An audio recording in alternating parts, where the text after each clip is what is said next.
Corrado, non era questa l'impresa, vero? No, ma ci stiamo avvicinando. La ferrata deve ancora cominciare.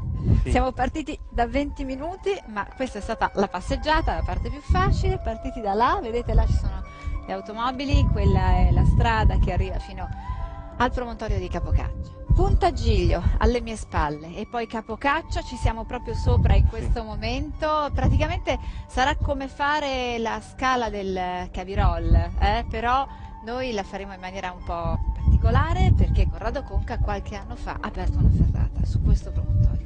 Sì, un percorso un po' particolare, in realtà sfrutta un ambiente naturale che è una cengia, quindi una sporgenza delle falesi, delle pareti di Capocaccia, e con un cavo è possibile percorrerlo in sicurezza, quindi con un'imbragatura e conoscendo ovviamente delle tecniche base per la progressione in via ferrata. Allora, da qua, prima di muoverci però, perché poi perderemo questa prospettiva, vi voglio far vedere la baia di Porto Conte. Sono 6 chilometri di una sorta di grande golfo protetto dove naturalmente la flotta romana veniva a trovare rifugio e riparo. E poi lì davanti la città giardino di Tramariglio, era una colonia penale agricola che adesso è stata trasformata nella sede di un parco straordinario. E poi tutto quello che segue, le grandi falesi, le piccole isole, gli strapiombi, i pianori, ovvero il grande fantastico mondo di Capocaccia.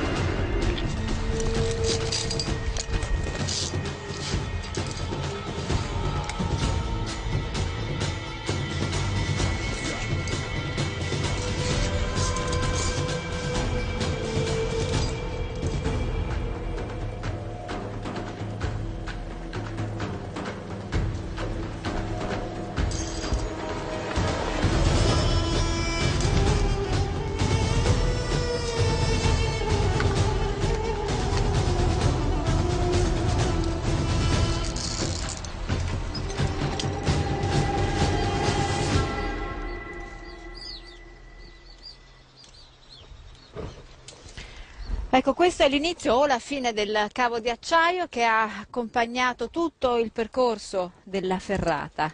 L'ultimo passaggio in sicurezza, qualche scalino attrezzato, ma i momenti di grande emozione sono stati ben altri, caro Corrado, quindi veramente a strapiombo. Appoggiati qui vicino a me perché ci godiamo ancora per un attimo questo tramonto meraviglioso, la Foradada davanti a noi. E poi insomma questa falesia, questa roccia che è possibile conquistare facendo molta attenzione naturalmente. Raccontaci questo percorso della ferrata che avete appena completato. Sì, è un modo diverso, originale, sportivo per percorrere un ambiente naturale incontaminato. L'impatto dei cavi è veramente minimo, ridotto all'essenziale, solo per percorrere in sicurezza questa cena. Difficoltà?